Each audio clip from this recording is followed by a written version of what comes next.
Hi అండి, అందరికీ నేత్ర ఛానల్కు స్వాగతం. మిత్రులందరికీ నమస్కారం అండి.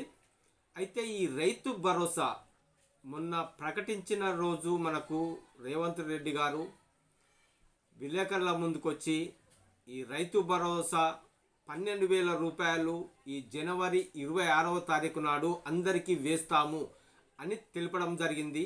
అయితే ఎవరెవరికి వేయము అనేది కూడా మనకు క్లియర్ కట్గా క్లారిటీగా ఒక విషయం అనేది చెప్పడం జరిగింది.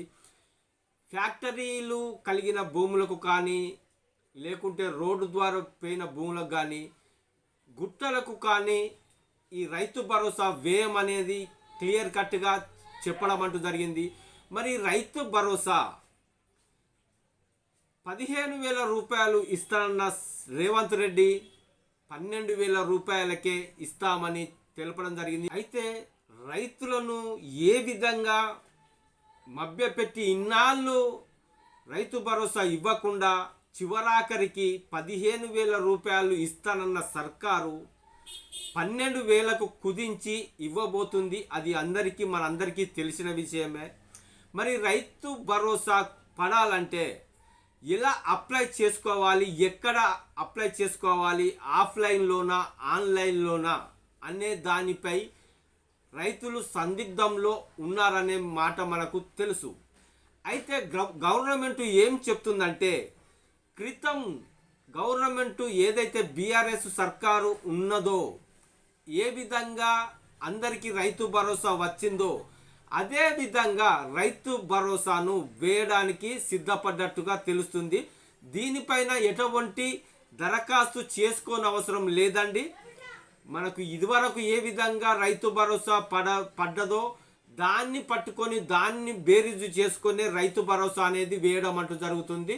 అందులో కొండలు గుట్టలు, అలాగే ఇప్పుడు మనం చెప్పుకున్న ఫ్యాక్టరీలు కానీ, లేకుంటే ఫామ్ హౌస్లకు సంబంధించినవి కానీ వాళ్ళవి మాత్రమే డిలీట్ చేసి మిగతా యథావిధిగా ఇదివరకు ఏ విధంగా పడుతుందో యథావిధిగా అందరికీ ఇదే విధంగా కాకుంటే 5,000 పడే చోట 6,000 రూపాయలు పడడం అంటూ జరుగుతుంది. తెలుసుకోవాల్సింది ఏంటంటే, ఇది మరి చెప్పిన విధంగా మడమ తిప్పను, ముందుకే వెళ్తాను, దూసుకెళ్తాను అని చెప్పిన మాటలను మనకు చూస్తున్నాము. కానీ చెప్పిన విధంగా చేయడానికి వెనకాడుతున్న ప్రభుత్వం అనే చెప్పుకోవచ్చునండి.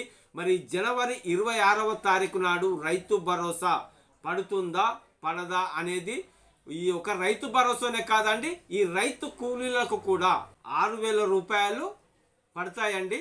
వాటిని కూడా ఆల్రెడీ గవర్నమెంట్ దగ్గర డాటా ఉంది. ఆ డాటా ప్రకారం రైతు కూలీలకు, అలాగే ఈ రైతులకు భూమి ఉన్న వాళ్ళకు ఎకరానికి 6,000 చొప్పున రైతు భరోసా, రైతు కూలీలకు కూడా 6,000 రూపాయలు ఈ జనవరి 26వ తారీఖు నాడు యథాతథంగా అకౌంట్లో జమ కావడం అంటూ జరుగుతుంది. ఇప్పుడే అందిన వార్త అండి. ఇది క్లియర్ కట్గా ఈ విధంగానే పడుతుంది. ఎవరు అధైర్యపడకండి. ఇక సబ్స్క్రైబ్ చేసుకోండి. ఇలాంటి విషయాలు మీకు ముందే రావాలంటే ఖచ్చితంగా సబ్స్క్రైబ్ చేసుకోండి, గంట సింబల్ నొక్కండి, అలాగే లైక్ చేయండి. కింద ఏదైనా సమస్య ఉంటే మెసేజ్ రూపంలో తెలియచేయండి. ఓకే అండి.